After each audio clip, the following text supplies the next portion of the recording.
Salut à tous et bienvenue sur Photantique. Photantique, la chaîne qui va vous parler de matériel technologique antique et atypique, notamment en photographie et en hi-fi. Et donc pour cette semaine, je vais vous présenter un petit matériel antique photographique. Il s'agit d'un de mes objectifs favoris, ou presque, en tout cas en téléobjectif. Un objectif qui m'a permis de faire des photos très sympas. Et je vais tout de suite expliquer pourquoi. Il s'agit du Pentax 120 mm f2.8. C'est un objectif qui n'est plus produit, qui est assez rare, pas très cher puisqu'il n'est pas beaucoup recherché. On va commencer par raconter sa petite histoire. C'est un objectif top, Pentax aime bien les focales atypiques puisque, pour expliquer en photographie, donc on a différents types de focales qui se calculent en millimètres et sur un appareil photo type 24-36, donc avec une pellicule comme ça, on va avoir en standard le 28 mm qui va correspondre à du paysage pour du grand angle, du 50 mm comme une focale dite standard qu'on va utiliser un peu pour tout, du 85 mm et 135 pour du portrait, le 135 et le 200-300 qu'on va utiliser plus pour de l'animalier, donc là pour s'approcher. Pentax dans les années 70 avait déjà des petits trucs atypiques qui sortaient de la norme, puisqu'en plus de leur 85 et leur 135, ils avaient un 100 mm, un 120 mm et un 150 mm. Ici je n'ai que le 120 mm à vous présenter, mais c'est un objectif qui me plaît beaucoup et je vais vous expliquer pourquoi. Donc 120 mm, ça veut dire un petit téléobjectif, donc quelque chose qui approche. Il ouvre à f2.8, c'est-à-dire qu'il y a pas mal de lumière qui rentre et donc c'est assez utile pour faire tout ce qui est photo de portrait notamment et photos de nuit. Donc bien sûr on peut le fermer jusqu'à f32 de façon à avoir une profondeur de champ importante, c'est-à-dire un avant-plan et un arrière-plan qui soit net. Enfin, c'est un objectif que j'apprécie beaucoup pour faire pas mal de photos. Je l'ai utilisé un peu partout, en paysage notamment, au tout début où je l'avais, sur mon Pentax 430, en concert, pour les portraits, etc. Donc ici je peux pas forcément vous montrer des portraits, par contre je peux vous montrer quelques concerts. Au départ, j'utilisais sur mes Pentax puisque j'avais que ça. Je pense qu'il est passé sur à peu près tous mes Pentax puisque ça fait maintenant 6 ans que je l'ai. Et depuis que j'ai mes Sony, bien sûr j'ai la bague Pentax comme je vous disais pour le 31 mm et il est passé aussi sur tous mes Sony sauf la caméra qui me filme puisque j'ai pas encore eu l'occasion d'avoir de vidéos à filmer avec un 120 mm. Mais il a un gros avantage, c'est que si je sors par rapport à l'objectif standard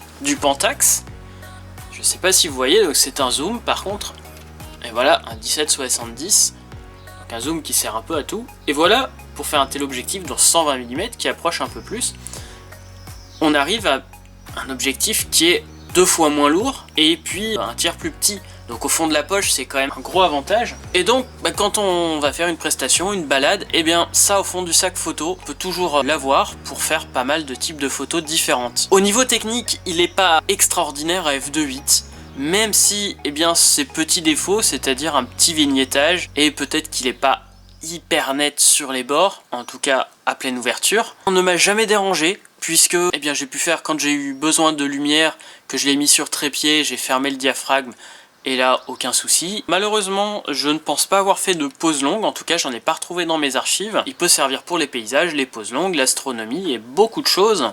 Et donc je peux vous montrer quelques photos que j'ai faites pendant le confinement.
Et puis quelques photos que j'ai faites eh bien, en revenant de Montier-en-Der. Je suis passé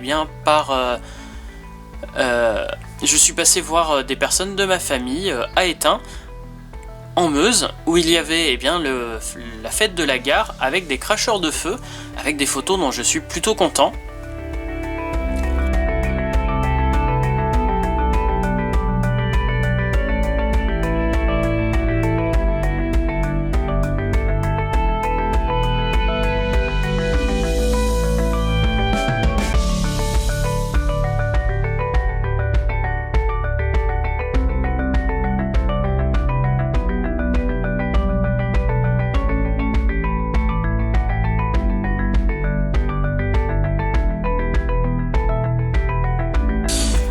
Et enfin quelques photos de l'Aubrac.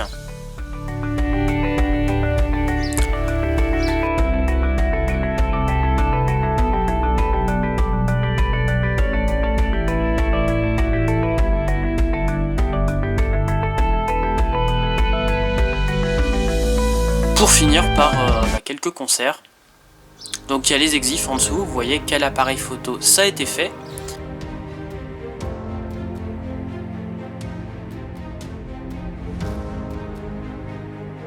Je n'ai pas l'ouverture, tout simplement parce que c'est un objectif tout manuel, il n'y a aucun contact électronique, rien qui peut communiquer avec le boîtier.